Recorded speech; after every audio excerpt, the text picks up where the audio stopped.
سب سے پہلے بات کرتے ہیں سیاسی میدان میں آج کا دن نئی تاریخ لکھنے جا رہا ہے کیونکہ دن 12 بجے مخصوص نشستوں کے کیس کا فیصلہ آنے والا ہے۔ عدلیہ کا فیصلہ جو بھی ہوگا وہ آنے والے کئی سالوں تک اپنے اثرات قائم کرے گا۔ مخصوص نشستیں کس کو ملیں گی یا کس کو نہیں، اس کا اثر تو شاید اگلے 5 سال کے لیے ہوگا، لیکن اعلیٰ عدلیہ کے اس فیصلے کو آنے والی کئی دہائیوں تک مختلف کیسز میں موضوع بحث ضرور لایا جائے گا۔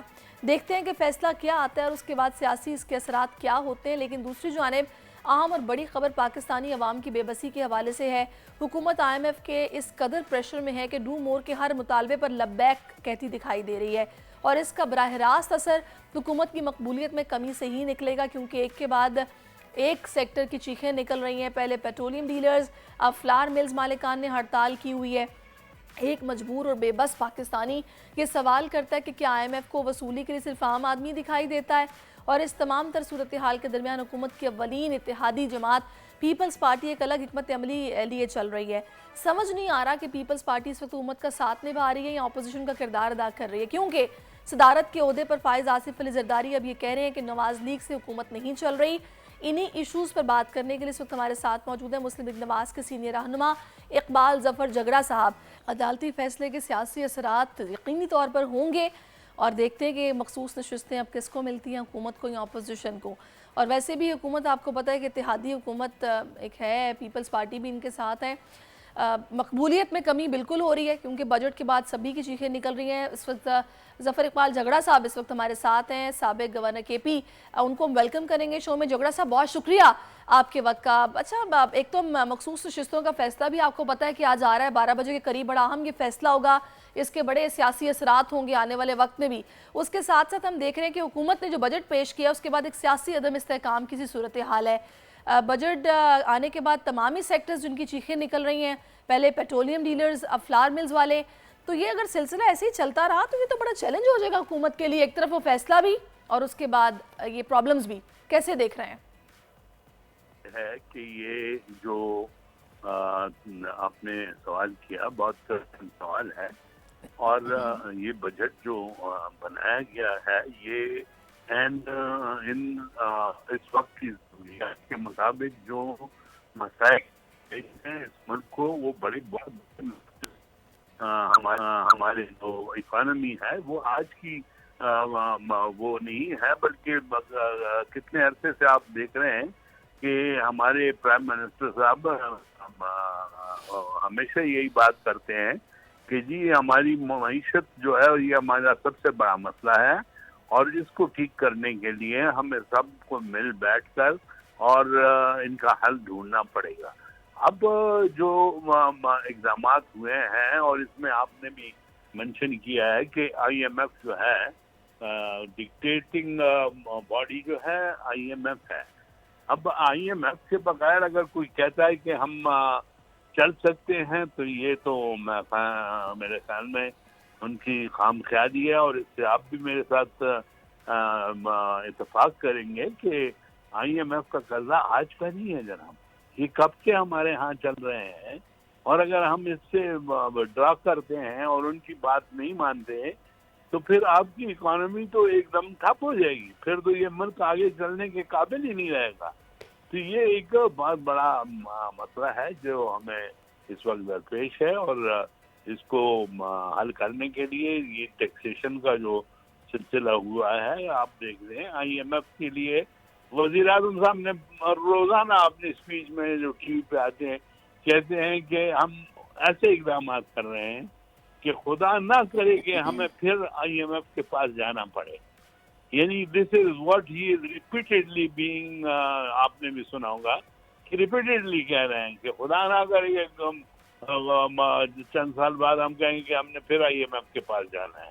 ہم نے آئی ایم ایف سے جان چھڑانی ہے، لیکن اس کے لیے جو ٹیکسز ہیں، لیکن جگڑا صاحب جن کو بجٹ پر اعتراض ہیں انہی سیکٹرز کے چلنے سے معاشی بہتری ممکن ہے، تو اگر انہی پر ٹیکسز کی بھرمار کر دی جائے گی تو پھر کیسے ترقی ہوگی، معاشی بہتری آخر پھر کیسے آئے گی؟ جی جو اعتراض کر رہے ہیں وہ کہہ رہے ہیں کہ جی ہم ساری جو فیسلٹی بتایا دنیا بھر میں نے آپ کو عرض کیا ہے کہ ٹیکسیشن جو ہے دنیا بھر میں